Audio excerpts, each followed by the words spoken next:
Hola, ¿qué tal? Mi nombre es Daniel Bolaños, médico de Betania. El día de hoy vamos a repasar complicaciones quirúrgicas. Debido a la extensidad del tema, lo vamos a dividir en dos videos. La parte uno, que es el tema a tratar, vamos a ver complicaciones de herida quirúrgica, complicaciones de la termorregulación y complicaciones respiratorias. En la parte 2 veremos complicaciones cardíacas, renales, gastrointestinales y hepatobiliares. Para iniciar con las complicaciones de herida quirúrgica, vamos a tratar el tema de seroma. El seroma se define como una acumulación de grasa líquida, suero y líquido linfático bajo la incisión. Las características del líquido que drena es amarillento, claro y viscoso, no fétido. Sin embargo, los seromas pueden condicionar infección agregada y entonces encontraríamos material seropurulento. Es muy común en pacientes con abundante tejido adiposo y sometidos a mastectomía, disección axilar, disección inguinal o siempre y cuando haya abundante tejido subcutáneo. Dependiendo de la magnitud del seroma, vamos a ver las características. Puede ser un abundamiento indoloro, supurante, con las características del líquido que ya comentamos, y el tratamiento prácticamente es el drenaje y liberación del líquido. Una vez que se ha liberado el líquido, podemos dejar la herida para que cierre por segunda intención o drenaje abierto. El hematoma es otra complicación de herida quirúrgica aguda. Se define como una acumulación anormal de sangre en tejido subcutáneo en el área quirúrgica donde se trató. El hematoma puede condicionar infección secundaria al igual que el seroma, y como factores de riesgo se debe a una hemostasia inadecuada en quirófano o alteraciones propiamente del paciente en los factores de coagulación o en algunas coagulopatías no bien tratadas. Clínicamente se va a observar como un abultamiento creciente, doloroso en la zona de incisión, acompañado de aumento local de la temperatura y cambios en la piel, la cual se puede ver desde amoratada hasta violácea. Al momento de incidir o de retirar algún punto de la herida quirúrgica, podemos ver la salida de el líquido hemorrágico de diferentes cantidades dependiendo la magnitud del hematoma. En caso de cirugía abdominal podemos presentar un síndrome compartimental cuando se acumula demasiado, la hemorragia es muy grande, y una manera de prevenir los hematomas en pacientes con coagulopatías es interrumpir aquellos medicamentos que puedan alterar la coagulación y en un tiempo aproximadamente de 5 a 6 días. Siguiendo con la prevención, hay que vigilar el INR que esté siempre por debajo de 1.5. En pacientes cuyo INR sea mayor a 1.5 podemos administrar dosis bajas de vitamina K, y en el caso de las cirugías en las cuales son potencialmente susceptibles a formación de hematomas, lo más recomendable es dejar algún sistema de drenaje de succión cerrada hasta que se pueda observar la producción de líquido escaso y no sanguinolento. Grandes hematomas se reabsorben solos, no requieren drenaje, principalmente los pequeños. Algunos hematomas grandes pueden requerir reintervención quirúrgica para coagular o incluso corrección de la coagulopatía asociada, que puede requerir transfusión de concentrado eritrocitario o plasma fresco congelado.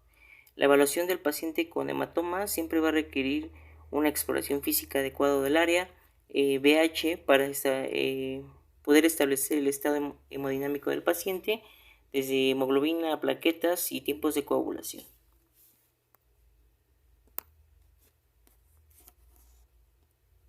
Siguiendo con las complicaciones de herida quirúrgica, vamos a encontrar la falla aguda de cierre de heridas o dehiscencia. Se define como una separación postoperatoria de los estratos músculo-aponeuróticos abdominales. Es una complicación muy temida por los cirujanos porque tiene gran riesgo de visceración, que es la salida de contenido intestinal a través de la herida quirúrgica. Puede tener alta mortalidad, incluso hasta un 20%, y se va a presentar del 1 al 3% de cirugías abdominales. La simple exposición del tejido subcutáneo por debajo de la herida puede llevar infección y formación de hernias debido al debilitamiento de la pared abdominal. En el tiempo en el cual se producen lo podemos encontrar desde el primer día hasta los 20 días con un promedio de 7 días, de 7 a 10 días. Los factores de riesgo se deben en gran mayoría a las características del paciente y también asociado al tipo de procedimiento o cierre quirúrgico. Podemos tener un mal cierre con pocos puntos, los cuales estén demasiado separados o excesivamente a tensión. Entre los factores de riesgo encontramos algunas complicaciones ya mencionadas como los hematomas, infecciones o seromas que pueden contribuir a una mala cicatrización y dehiscencia posterior. La infección quirúrgica de grandes abscesos abdominales son heridas que de antemano se debe de prever que tienen alto riesgo de dehiscencia. Hay que tener principal cuidado en aquellos pacientes tosedores crónicos en los cuales podemos tener aumento de la presión abdominal que pueda condicionar la aparición de este. Es un fallo agudo que puede aparecer incluso sin previo aviso y en un 25% de los pacientes va precedido de salida de drenaje de líquido de color salmón por la herida y con sensación de desgarro referida por el paciente. Una manera de prevenir es un adecuado cierre de la herida quirúrgica desde los planos profundos hasta los más superficiales. Una vez diagnosticada la dehiscencia va a depender del grado de separación aponeurótica. En el caso de la evisceración siempre se recomienda cubrir los intestinos eviscerados con un paño estéril con solución salina y hay que rehidratar adecuadamente a nuestro paciente y preparar quirófano para una posible reintervención quirúrgica. Las dehiscencias pequeñas pueden ser en extremos de las heridas y se puede presentar en un lapso de 10 a 12 días. En algunos casos estas heridas cierran por segunda intención. Podemos comprimir con alguna gasa estéril, solución salina y vendaje abdominal para evitar un poco la progresión de la misma. El tratamiento de la incisión va a depender del estado de la aponeurosis.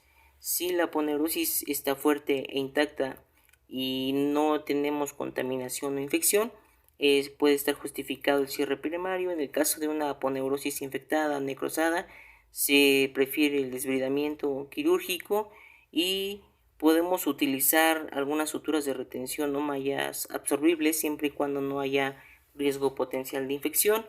Y en el caso de que no se pueda utilizar alguna de estas mallas o material de sutura, podemos utilizar injertos cutáneos y se busca que la herida vaya cerrando de manera local con avance del tejido. La infección de herida quirúrgica representa una de las complicaciones muy frecuentes y representan un gran coste y postergación de la recuperación del paciente. Clínicamente podemos encontrarla en el área donde se trabajó, en el área quirúrgica, pueden ser desde superficiales comprendiendo solamente piel y tejido subcutáneo, pueden ser profundas que lleguen a abarcar aponeurosis y músculo, o incluso podemos tener grandes infecciones muy internas que comprenden y comprometen ciertos órganos abdominales internos. La infección quirúrgica puede ser de origen endógeno, donde al momento de incidir la microbiota del paciente empieza a actuar, o puede ser exógeno, donde el médico o personal de la salud puede contaminar el área quirúrgica propiciando una infección debido a una falla en la técnica estéril. La clasificación, hay ciertos criterios, podemos dividirla en herida superficial, profunda o orgánica, donde podemos ver el compromiso de órganos internos. Aquí dejamos esta tablita para analizarla con más detenimiento. La etiología principalmente pueden ser por Streptococcus, Staphylococcus y algunos enterococos, así como Escherichia coli y Pseudomonas. Los factores de riesgo son pacientes que no tienen una adecuada cicatrización, podemos tener obesidad, diabetes mal controlada, anemias, alteraciones en general del paciente que no van a permitir que haya una adecuada cicatrización. Entre las manifestaciones clínicas encontramos que las heridas quirúrgicas aparecen habitualmente entre los 5 a 6 días después de la cirugía y las podemos encontrar incluso en un 30 o 40% de ellas se van a manifestar tras el alta hospitalaria. Clínicamente las vamos a observar como un aumento de temperatura local, en la sensibilidad, acompañado de bordes eritematosos, con retraso en la cicatrización, y si hacemos algunos laboratoriales vamos a encontrar leucocitosis como respuesta inflamatoria a la infección, y clínicamente en el paciente puede haber fiebre dependiendo del grado del ataque general al paciente. Hay una clasificación de heridas quirúrgicas, la vamos a encontrar de heridas limpias, contaminadas y heridas sucias. Cada una lleva cierta tasa de infección y va muy relacionada con el tiempo y la manera en cómo se realizó el corte de dicha herida. Una de las cosas más importantes es la prevención. Siempre hay que tratar de que nuestro paciente tenga adecuado control de comorbilidades, como cuáles pueden ser el tabaquismo. El paciente diabético, procurar siempre un adecuado control. Los pacientes con desnutrición, los pacientes con obesidad hay que propiciar pérdida de peso antes de una cirugía. Pacientes sometidos a cirugía intestinal, lo más recomendable siempre es una preparación de colon para evitar contacto de materia fecal que pueda propiciar infecciones.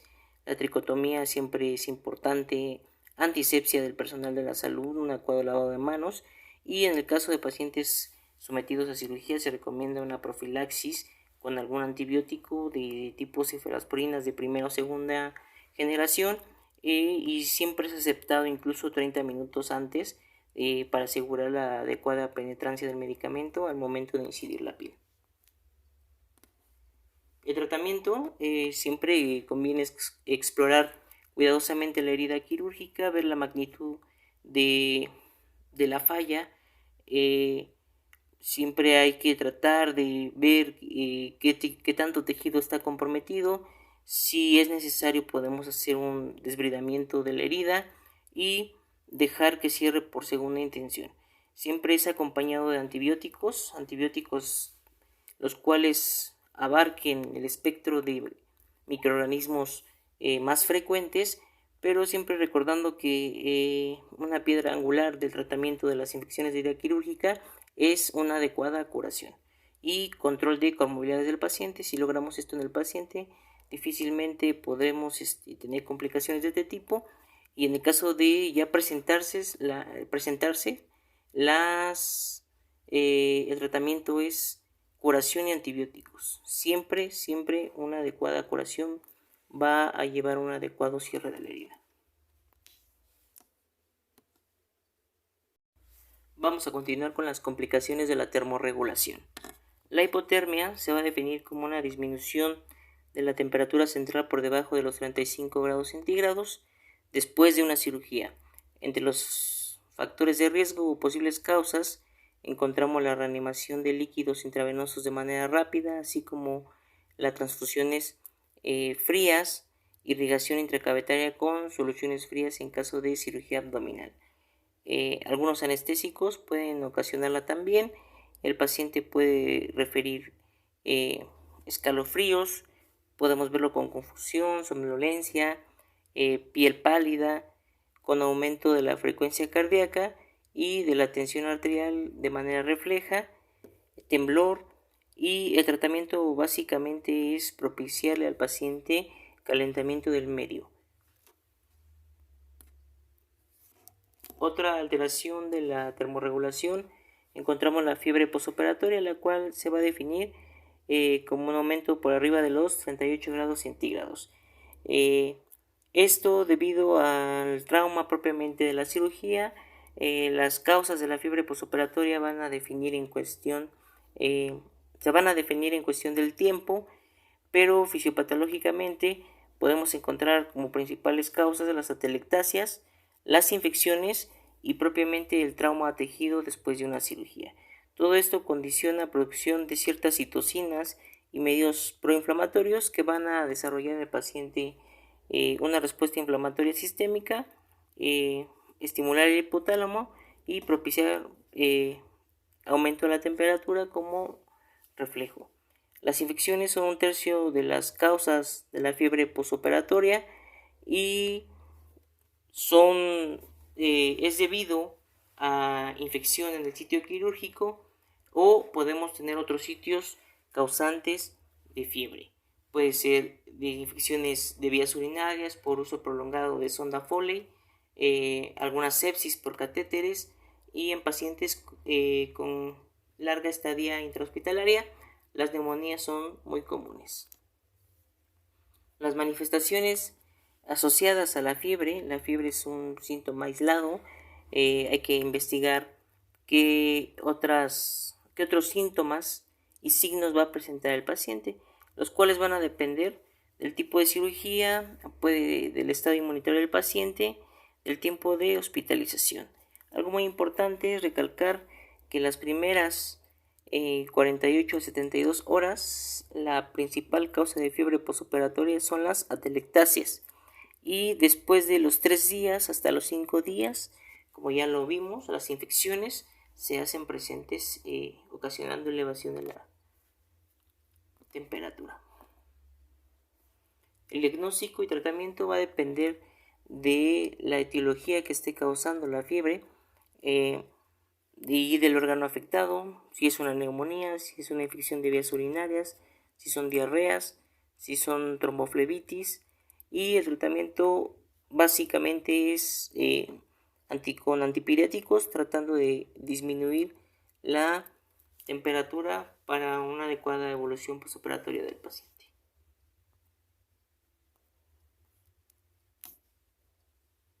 Vamos a continuar con las complicaciones respiratorias. Las complicaciones respiratorias dependen en su mayoría del grado funcional del paciente, que también o que entra mal entra a quirófano, el manejo de líquidos postoperatorios, la posición del paciente, el uso de narcóticos y analgésicos y la fisioterapia pulmonar adecuada en el postoperatorio.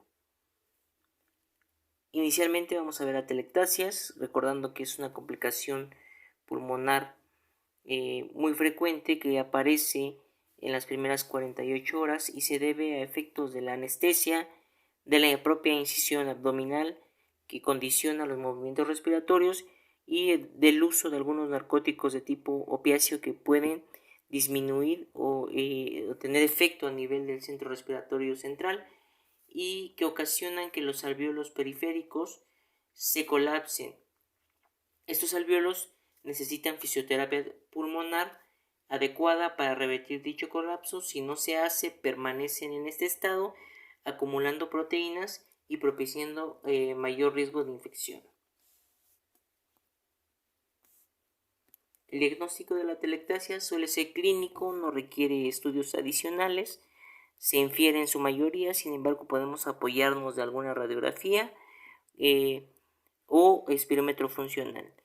De manera preventiva se recomienda suspender el hábito tabáquico en los pacientes que van a entrar a cirugía una semana previa, optimizar el tratamiento de ciertas enfermedades como EPOC, asma y los pacientes con insuficiencia cardíaca crónica, que entre lo más controlados a quirófano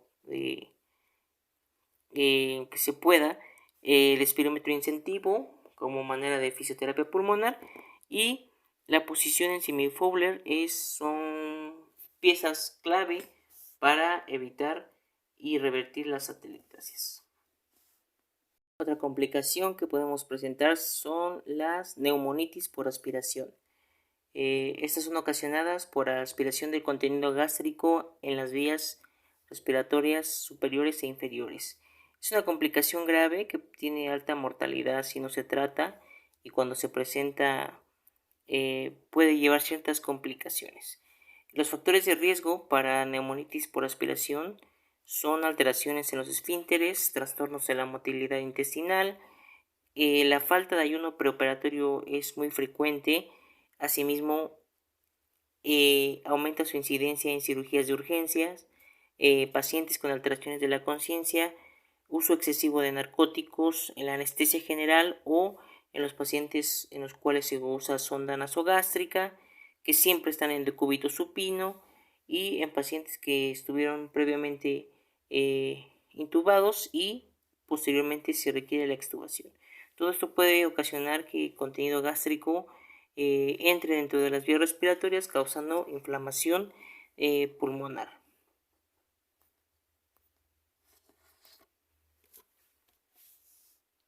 El diagnóstico son síntomas respiratorios, se basa en disnea, tos, vómitos, sibilancias, datos de dificultad respiratoria como puede ser el tiraje intercostal, aleteo nasal, físicamente el paciente le está costando respirar.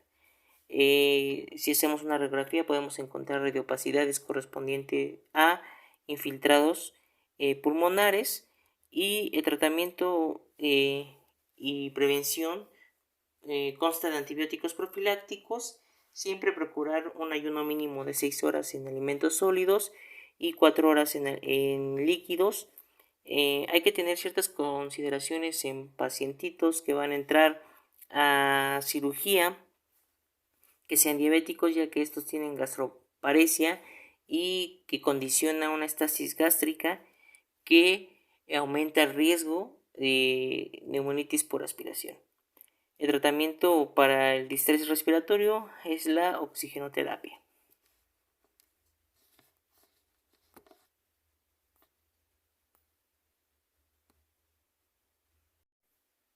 Otra complicación frecuente a nivel pulmonar encontramos el edema agudo. Este se define como una acumulación de líquidos en los alvéolos que impide la oxigenación y que va a generar en el paciente hipoxia. Clínicamente encontramos al paciente con datos de dificultad respiratoria, se puede ver reflejado en la saturación de oxígeno. Al momento de auscultar al paciente encontramos estertores crepitantes bivasales bilaterales asociados a una sobrecarga hídrica. El tratamiento del edema agudo pulmonar básicamente consta en restricción de los líquidos, que son los causantes del edema, y diuresis intensiva con algún diurético. Todo esto mejora las condiciones clínicas del paciente y elimina todo el líquido que se ha acumulado no solamente a nivel pulmonar, sino también a nivel de extremidades en el paciente. Otra situación que puede evitar la aparición de esta entidad es la movilización del paciente, que no siempre esté postrado en cama. La posición semifowler ayuda bastante, y los ejercicios de fisioterapia pulmonar como medida complementaria. El síndrome de distrés respiratorio agudo es una urgencia médica. Todas las entidades que hemos visto a nivel pulmonar pueden ocasionarlo y se ve clínicamente como disnea, aumento en el trabajo respiratorio, taquipnea, tiraje intercostal, datos de cianosis. El paciente puede tener estertores crepitantes con ruidos respiratorios débiles, saturaciones bajas. Al momento de hacer una gasometría podemos encontrar la presión arterial de oxígeno baja con la presión arterial de CO2 elevada. Todos estos datos podemos sospechar de una intubación inminente, y básicamente ese es el tratamiento cuando vemos este deterioro en el paciente de manera abrupta. El tratamiento se hace con oxígeno, con una FiO2 al 100%, se pretende reducir progresivamente hasta lograr que el paciente ya no dependa de la intubación del ventilador para sus propios suministros. Otra complicación frecuente, la tromboembolia pulmonar, está asociado a una alta morbimortalidad. y se debe a una perturbación en el sistema homeostático de la coagulación que se ve inducida por la lesión y la estasis en el flujo sanguíneo y un estado de hipercoagulabilidad.